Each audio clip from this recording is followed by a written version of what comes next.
안녕하십니까. 오야할 목사입니다. 오늘 말씀을 통해서 우리가 하나님의 말씀을 듣는 것이 하나님의 뜻을 구하는 것보다도 더 중요하다는 것을 배울 수 있기를 기도합니다. 오늘 말씀은 민수기 22장 12절에서 20절까지입니다. 하나님이 발람에게 이르시되 너는 그들과 함께 가지도 말고 그 백성을 저주하지도 말라. 그들은 복을 받은 자들이라. 발람이 아침에 일어나서 발락의 귀족들에게 이르되 너희는 너희 땅으로 돌아가라. 여호와께서 내가 너희와 함께 가기를 허락지 아니하시느니라. 모압 귀족들이 일어나 발락에게로 가서 전하되 발람이 우리와 함께 오기를 거절하더이다. 발락이 다시 그들보다 더 높은 고관들을 더 많이 보내매 그들이 발락에게 나아가서 그에게 이르되 십불의 아들 발락의 말씀에 청하건대 아무 것에게도 꺼리끼지 말고 내게로 오라. 내가 그대를 높여 크게 존귀하게 하고 그대가 내게 말하는 것은 무엇인지 시행하리니 청하건대 와서 나를 위하여 이 백성을 저주하라 하시더이다. 발람이 발락의 신하들에게 대답하여 이르되 발락이 그 집에 가득한 은금을 내게 줄지라도 내가 능히 하나님의 말씀을 어겨 덜하거나 더하지 못하겠노라. 그런즉 이제 너희도 이 밤에 여기서 유숙하라. 여호와께서 내게 무슨 말씀을 더하실런지 알아보리라. 밤에 하나님이 발람에게 임하여 이르시되 그 사람들이 너를 부르러 왔거든 일어나 함께 가라. 그러나 내가 내게 이르는 말만 준행할지니라. 지금 이스라엘이 바산 왕 옥과 아모리 왕 시온을 점령한 것을 배웠죠. 이제 그 소식을 지금 모압 왕 발락이 들었어요.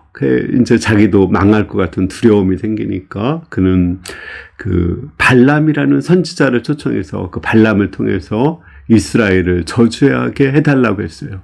이렇게 발람에게 돈을 많이 보내가지고서는 이스라엘을 저주하게 해달라고 했어요. 그때 발람은 이스라엘 백성은 하나님의 복받은 백성이거든요. 또 복받은 백성이고 그들을 통해서 세계 만민에게 복을 나눠주는 것이 하나님의 뜻이거든요. 이게 성경에 분명히 기록된 말씀이거든요. 이걸 안다면 하나님께 묻지도 말아야 돼요. 그냥 말씀으로 그들을 물리쳐야 되는데 하나님께 물어봐요. 그러니까 하나님이 그에게 긍휼히 베푸셔서 이스라엘은 복받은 백성이니까 가지 말라고 이렇게 말합니다. 그러자 발락이 다시 더 많은 사신을 보내서 또 그 발람을 초청하여 이르되 만약에 와서 이스라엘을 저주하면은 내가 너의 지위를 높여서 많은 명예를 주고 또 네가 원하는 것은 다 해주겠다고 말합니다. 그러면 이미 하나님의 말씀을 들어서 이스라엘은 복받은 백성이라는 걸 알기 때문에 이들의 요청이 말도 안 되는 거니까 돌려보내야 되거든요. 근데 다시 머무르게 하고 하나님께 기도를 해요. 그런데 하나님은 가라고 하시거든요. 근데 사실은 가라고 한 것이 아니에요. 자기 스스로 미혹된 거죠.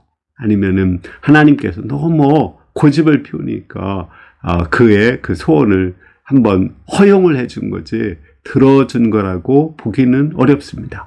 그가 나중에 이제 이스라엘을 저주하러 가다가 하나님의 사자가 칼을 들고 그를 막아서 죽이려고 서 있는 모습이 뒤에 나옵니다. 그것이 나귀가 그 하나님의 사자를 알아보고 피했기에 그 발람이 죽지 않았지 만약에 피하지 않았다면 발람은 죽을 수밖에 없었습니다. 사람들은 어떤 일을 이렇게 있을 때 하나님의 뜻을 물어보겠다 이런 말을 정말 많이 하거든요. 물론 우리가 하나님의 뜻을 물어보는 거 중요합니다. 근데 하나님의 뜻을 물어보는 것보다 더 중요한 것은 하나님의 말씀에 기초해서 분별력을 가지고 이것이 하나님의 뜻인지 아닌지를 분별하고 행하는 것이 훨씬 더 중요한 것입니다. 예를 들어서 유부녀를 봤는데 사랑하는 마음이 생긴 거예요. 하나님, 그러면 저 유부녀와 결혼해도 좋을까요? 이렇게 하나님께 물어보면 벌써 미혹된 것입니다. 성경에는 유부녀와 결혼하는 것을 이건 간음이라고 했거든요. 성경 말씀에 간음하지 말라 분명히 말씀이 있는데 이것은 사단이 심는 생각이기 때문에 단호하게 물리쳐야지 하나님께 기도하지 말아야 됩니다. 만약에 하나님께 기도하다 보면은 스스로 미혹되어서 하나님께서 정말 그 사람과 결혼하라고 말하는 것처럼 느낄 때가 있는 거예요.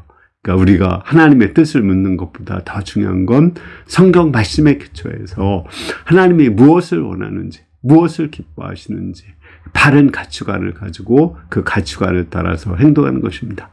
우리가 하나님의 뜻을 묻는 것보다 먼저 말씀을 통해서 분별하는 그러한 능력을 가질 수 있기를 기도합니다. 그 후에 말씀을 통해서 분별했지만 이렇게 이제 구체적으로 어떤 것을 해야 될지 모를 때는 그때는 하나님의 뜻을 물어볼 수 있습니다.